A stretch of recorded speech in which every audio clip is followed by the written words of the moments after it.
Welcome to our deep dive today. We're going to be talking about Meagan Spooner's Hunted. It's a Beauty and the Beast retelling, but it explores something deeper. What does it mean to embrace your wild side? We're going to be transported to a world of snowy forests and ancient magic. It really isn't your typical fairy tale reimagining at all. One of the most unique things about Hunted is we get both Beauty's perspective, she's Yeva in this version, but we also get glimpses into the beast's thoughts and feelings. Yeah. So to understand the story, we have to start with Yeva. She's the youngest daughter of a merchant. She's really skilled at hunting, but she's also trapped by society's expectations. It's such a universal struggle, this pull between freedom and conformity.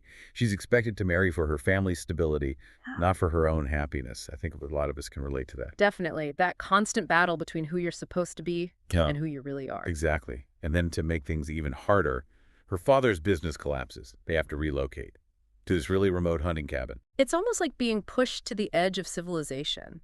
Everything about their survival becomes uncertain. Right. And that's where the beast comes in. This shadowy creature just completely disrupts their already fragile world. It's so ominous. The way Spooner builds this fear and uncertainty around the beast, it's more than disrupting the natural order. It's amplifying their struggle to survive. And Yeva's father, Hmm.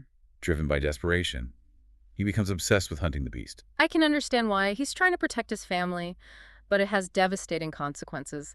Things take a dark turn. Yeva ends up captured by the very beast she thinks killed her father. It's a terrifying situation. But here's where Spooner throws us a curveball. The beast shows this surprising kindness and intelligence. I know. It was so unexpected. Those small gestures, the food, the warmth, they start to chip away at Yeva's preconceived notions. We're forced to confront our own prejudices, along with Yeva. Are things always what they seem? Is the line between monster and man really that clear? Right. And then she discovers the truth. The beast didn't kill her father. Wow. That must be overwhelming. So much guilt and confusion. Absolutely. Her feelings are changing, but she's also grieving. And if that wasn't enough, the beast reveals his own past, this longing to break free from the curse. This is where the story goes deeper than a simple retelling. We see the beast's suffering and his desire for connection. I agree. Spooner takes us inside his mind. We experience his internal struggles. It's fascinating. Then she shifts the whole perspective. We see the beast torn between his animal instincts and his human desires. It's one of the things I love about this book. Spooner doesn't just tell us about the beast's turmoil. We live it through his eyes. And it's here that the world expands. We discover this whole magical realm. Talking creatures, shape-shifting dragons. It's as if ancient folklore is woven into the narrative. It really adds a sense of wonder and enchantment. Then we encounter the Firebird, this legendary creature. It seems connected to the beast's curse. Yeva sets off on this dangerous quest to find it, to try and free him. The Firebird is an interesting symbol. It's both hope and danger. It represents transformation and liberation, but also the risks of powerful magic. And the stakes are so high for Yeva. She wants a normal life with her family, but her feelings for the beast are growing. She's torn between what she should want and what her heart truly desires. That's a classic internal conflict. Yeah. And it's central to Yeva's character arc. Spooner is exploring the human experience, choosing between safety and the unknown.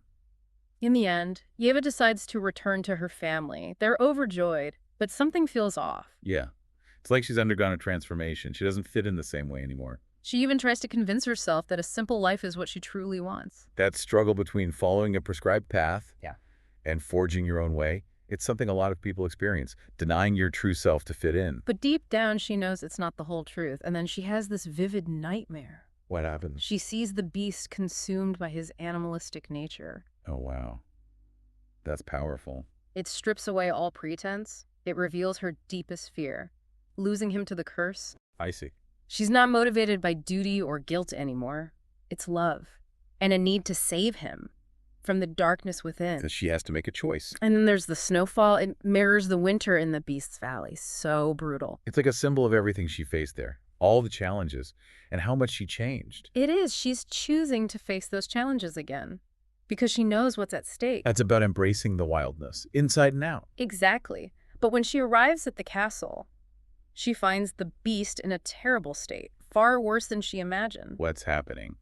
He's lost in this whirlwind of rage and primal instinct. It's heartbreaking to see him consumed by the curse. Even someone capable of such intelligence and compassion can be twisted like that. It really shows the power of the curse, but Yeva doesn't hesitate. She puts herself in danger to reach him. Wow. It shows the depth of her love and her courage. It reminds me of those old myths where love breaks curses. And in a way, that's what happens here. But it's not a magic spell, it's storytelling. That's so interesting. Spooner uses storytelling as a transformative force. Yeah. The power of language, connecting and healing, even liberating us from darkness. Yeva's words weave a bridge. I like that. She starts telling the story about a prince and a wolf, both cursed to wander, searching for something they can never find. And as she speaks, something changes. What happens? The beast is drawn to her voice. He recognizes the story. Yes, it's like a lifeline. And then his true name is revealed. Avon. such a powerful moment. It's like a beacon of hope. The curse starts to break. It's about seeing beyond the surface, recognizing the true self. But their journey isn't over. The Firebird appears. Wow. Remember, she's been searching for it, hoping it holds the key to breaking the curse. But the Firebird offers something totally How different. does it offer? Any desire she wants fulfilled. It's the classic fairy tale wish, but there's always a catch. And this one is huge. I like that. We'll have to talk about that after a quick break. We'll be back soon to continue our deep dive into Hunted. It's that catch that makes you think about temptation and desire. Yeah.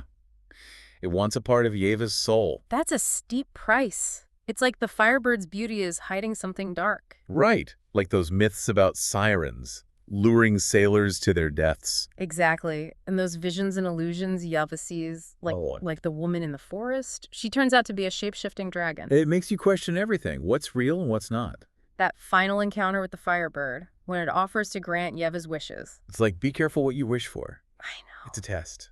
It shows the Firebird's true nature. It doesn't care about Yeva. It just wants to feed off her desire. It's this force of magic with its own agenda. And Yeva rejects it. Wow. That's such a powerful moment. She chooses love over power, even though it means giving up everything she thought she wanted. It's about real connection, not some fantasy. Spooner shows us that happiness isn't about a perfect ending. It's about embracing the journey, with all its ups and downs. And that choice. Choosing love and acceptance. That's what breaks the curse. Not magic, but Yeah. something much deeper. It's a beautiful twist. On the usual fairy tale tropes, The hero's heart wins out. it's about forgiveness and compassion. Hunted has all these clever inversions, but the ending really stuck with me. What happens? We see Yeva and Eovan's future. What's it like? It's not a happily ever after, not in the traditional sense. So they're still struggling. They have to deal with the past and find their place in a world that doesn't understand them. It sounds tough. It is. But there's also peace and contentment. They found each other. Exactly. They built a life together. What about the Firebird? Remember that image of the tower room overlooking a meadow? Filled with wildflowers. Yes. Red, gold, orange. It's beautiful. It's like the Firebird's magic is still there, but transformed. Like a new kind of magic. And they can still hear the Firebird's song. In the distance. It's a reminder that the world is still full of mystery. And wonder. Their journey isn't over. But they're together. It's a really hopeful message. No matter what challenges we face, love and connection can help us through. It's a story that stays with you. It makes you think about your own choices. And it reminds us to choose love over fear. Hunted is definitely worth reading. Especially if you like fairy tales, but want something that goes deeper. It's about transformation and finding your own path. We all have that potential to create our own magic. I agree. Thanks for joining us on this deep dive into Hunted. We hope you enjoyed it. Until next time, keep exploring and keep embracing the magic of storytelling. We were talking about that catch, the price for the Firebird granting your wish. Oh, right. That part of Yeva's soul. It's like it preys on those deep desires, this hunger for something more. It's a powerful force. And not always a benevolent one. I think that's what makes the Firebird so fascinating. It's not just some magical creature. It represents temptation and the danger of getting what you think you want. It reminds me of, what was that story? Was it the one about the monkey's paw? Yeah. Be careful what you wish for. Exactly. Or even those Greek myths about sirens luring sailors to their deaths. It's that same idea. Something beautiful and alluring, but ultimately destructive. It's like the firebird's beauty masks a darker truth. I see what you mean. And all those visions Yeva sees. The illusions. Yeah, like the woman in the forest who turns out to be a shape-shifting dragon. It makes you question reality. It does. What's real? But- And what's just a manipulation? And then that final scene with the firebird offering to grant Yeva's wishes. It's the ultimate test. I think so too. It reveals the firebird's true nature, this Yeah. indifference to the consequences. It's just a force of magic. Acting on its own whims. And then Yeva makes her choice. She rejects the offer. She does. Wow. I think that's what makes this retelling so powerful. Yeva chooses love over power. She chooses Eowyn. Yes, even though it means giving up everything. The firebird promised her. It shows how much she's grown.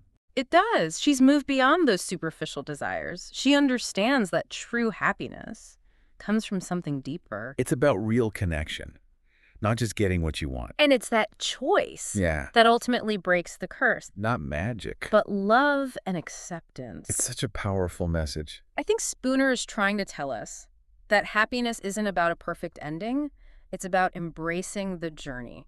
With all its imperfections, I like that. Hunted is full of these clever twists on traditional fairy tales. But it's the ending that really gets me. What about it? It's not your typical happily ever after. No, it's not. What happens? We see Yeva and Eowyn. Years later. Yeah. What are they doing? They're still facing challenges, trying to fit into a world that doesn't understand them. It sounds hard. It is, but they found a way to be happy. Together. And that image of the tower room with the meadow full of wildflowers. Red, gold, orange. It's beautiful. That is. It's like the firebird's magic is still present, but transformed. Into something new. And they can still hear its song in the distance. I love that detail. It shows that the world is still full of mystery. And magic, Their journey isn't over. but they're facing it together. Stronger than ever before. Hunted is a story that stays with you. It makes you think about your own life and the choices you make. It's a reminder that we're all capable of transformation. If we're brave enough to embrace the unknown. I agree. Well, this has been a fascinating deep dive. Thank you for joining us. We hope you enjoyed exploring Hunted with us. Until next time, keep seeking, keep questioning, and keep embracing those wild parts of yourselves.